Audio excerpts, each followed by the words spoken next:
You know, growing up, my family had this little thing called an Xbox 360. You may have heard of it. We had a decent chunk of games for the thing, older system titles, newer system titles, and on occasion, we'd round up a few of the titles we didn't think were very important anymore and trade them into GameStop for something new. But at the same time, we also had a decent amount of digital games, not as many as the physical games, of course, on the system too. Little did I realize that once we got an Xbox One, that amount of digital games would overtake our physical, and we'd soon lose the vast majority of our discs because you really can't trust your parents to see the value in keeping a physical copy of Skyrim for last gen. I think this is a story a lot of people in my age bracket can relate to. Before you realize that your family's cool collection of games or movies or even music was quickly replaced with a bunch of digital copies or streaming services, none of which you really own. So once you grow up a little bit like me, you set out to regain your collection's former glory, going from a singular copy of Oblivion and Lego Batman 3 and turning it into something that would make your younger self proud. There's just, one issue. Collecting physical media can be the single worst thing to ever grace the face of the earth.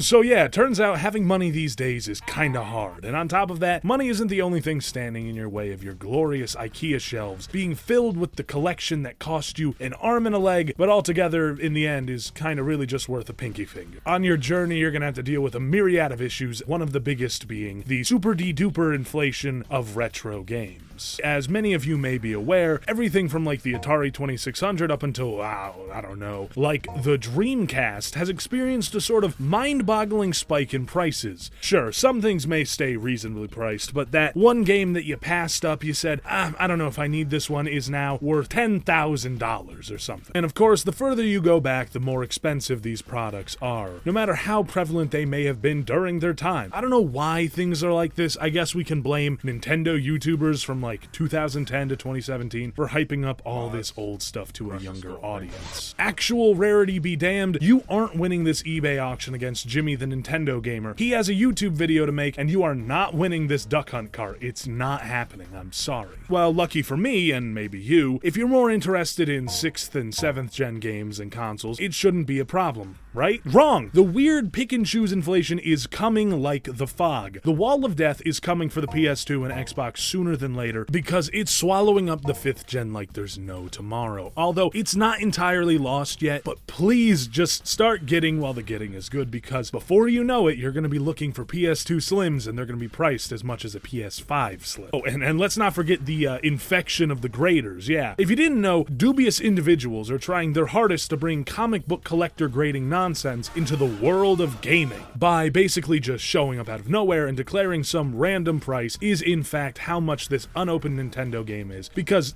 of course it's a Nintendo game they're choosing. Now, luckily there's been considerable pushback against this stanky way of making money. Now, I won't say this is a scam to not incur the wrath of some trust fund babies in charge, but it's dubious to say the least. But let's not spend the entire video complaining about inflation. Meanwhile, bread is $7,000 now, I guess, because the real enemy, the real villain of this is you. Yes, you the viewer, yes, you yourself, and me, of course, too. The real thing that's gonna clean out your wallet and make you lose all of your hair is your own sick, twisted need for your favorites, and the variation and obscurity that may come with them.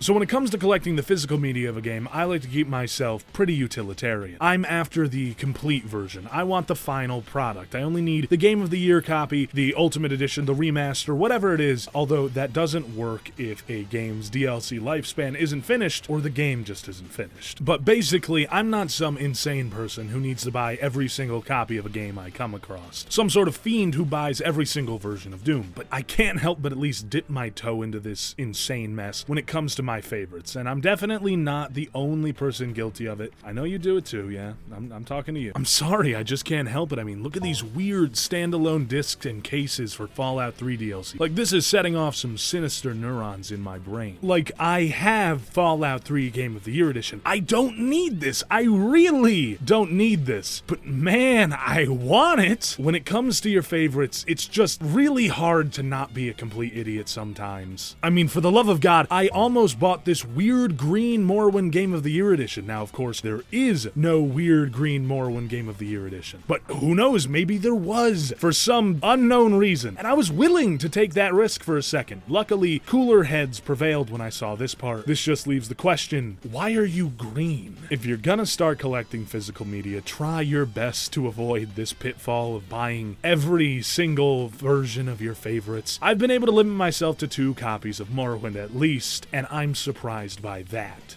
But in the end, like me, you'll probably still end up with more than a few copies of a certain game. I mean, I didn't mean to buy the normal version of Devil May Cry 3. I don't even remember buying this, to be honest. I don't remember where I got it, to be honest. But I mean, I definitely need Special Edition, right? Or maybe that's just addiction talking. But if you manage to avoid the multiple copies pitfall, you're still likely to hit a wall when it comes to obscurity. The older and longer the series is, the more likely it is to have some weird and obscure entries that, if you weren't alive when it came out or just weren't a fan when it happened, you definitely don't have. And you will definitely have a hard time finding. And if you do find it, it'll probably cost a few $1,000s or something insane like that. For instance, I desperately want a copy of The Elder Scrolls Travels Shadow Key, but that's not happening anytime soon now, is it? Now, this will probably vary from person to person and series to series, but just take some solace that whatever you're collecting, it's probably going to be easier and cheaper for you than the poor schmuck who's trying to collect every Final Fantasy game. Unless you are that poor schmuck, and in that case, thoughts and prayers. Now, let's say you finally get the game you're after. You've hunted it down, you've dodged all the terrible pricing, beat James Tendo, the Super Nintendo dude in the eBay auction, and you did it all before the fog came. Well, congratulations, my friend. Now all you need is a way to play it. Oh, wait.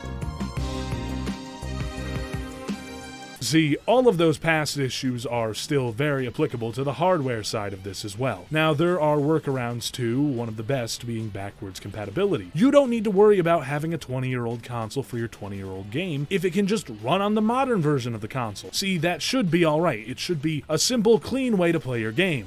But wrong, it's never simple and it is never clean. Nintendo hasn't done backwards compatibility for their consoles since the one time they did it for the GameCube and the Wii. And Sony, which used to be the king of backwards compatibility, has since given up that identity in favor of believing in generations or something. So that leaves Xbox, because God knows your PC doesn't have a disk drive anymore. Somewhere in the middle of last gen, Xbox decided to get good again and invest in backwards compatibility. And when the Series X rolled out, they touted you being able to play all Xbox games from past to present, with a very small few caveats. They lied though, and those few caveats are more like giant gaping holes. Although most of the time, everything should work relatively smoothly, just the holes are still very big. Everything will usually work out just until it doesn't. Take, for example, Oblivion Game of the Year Edition doesn't work because Oblivion Game of the Year Edition isn't what's on there. No, they have normal Oblivion with the DLCs sold separately. But sometimes, even complete standard games won't work, like my fine map-in copy case of GTA 3 for the original Xbox. This just doesn't work either on the Series X. Yes, this Xbox-specific version of GTA 3 doesn't work. And well, the reason why that is because Rockstar had them remove GTA 3 from the database and replace it with GTA 3 Definitive Edition, and no, obviously, this won't get you a copy of that either. Or how about this random game that I've never even played, that I picked up at my local game store? Sudake, or Sudakai, I don't know. Well, this one doesn't work either, because I don't know. I genuinely have no idea. You can buy it right now on Steam. It was made by the studio that made Returnal, but it just doesn't work on the Series X, I guess. So, yeah, I guess I'm getting an original Xbox at some point, and so are you. But you know what doesn't have that problem?